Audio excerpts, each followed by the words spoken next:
I'm building a Rubik's Cube, a solving robot. A Rubik's Cube solving robot? Out of LEGO Mindstorms. And where did you get the idea? YouTube. The instructions are on YouTube? No, on a website. I currently have the mechanism with the bearing underneath, so now you can hold it and you can spin the Rubik's Cube. Alright, so now let's test this out. So now if I move this, once it's done, it's gonna spin the Rubik's Cube around like this.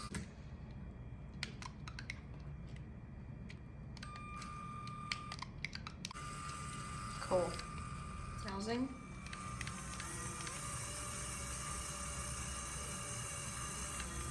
It's gonna spin it more at the speed and then it's gonna stop.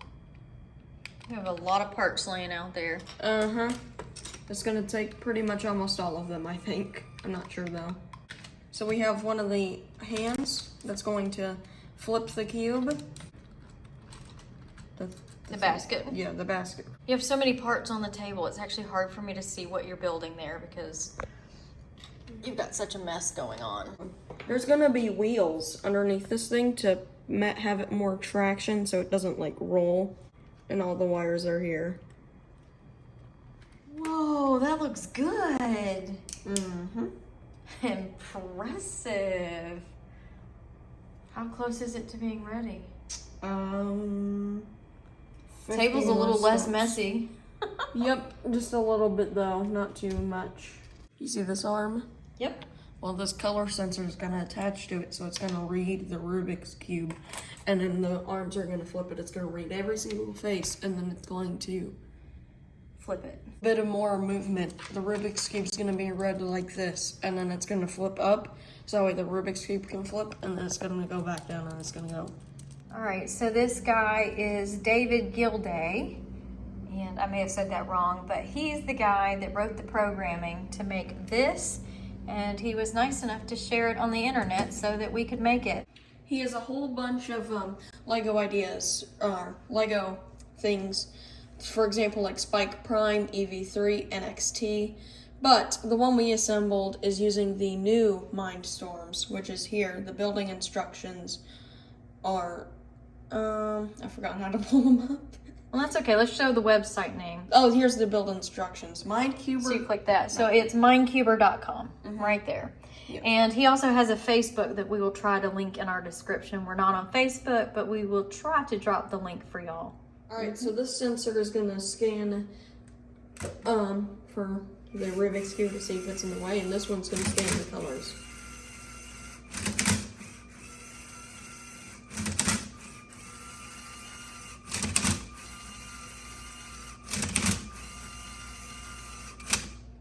Okay, it's done scanning. It's thinking. If it cannot think, it just rescans. But if it, That's interesting. So it's rescanning it. So if it has like one singular measure that doesn't work, it rescans it. Okay.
Wow.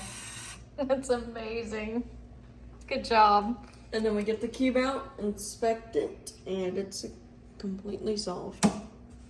That is very cool.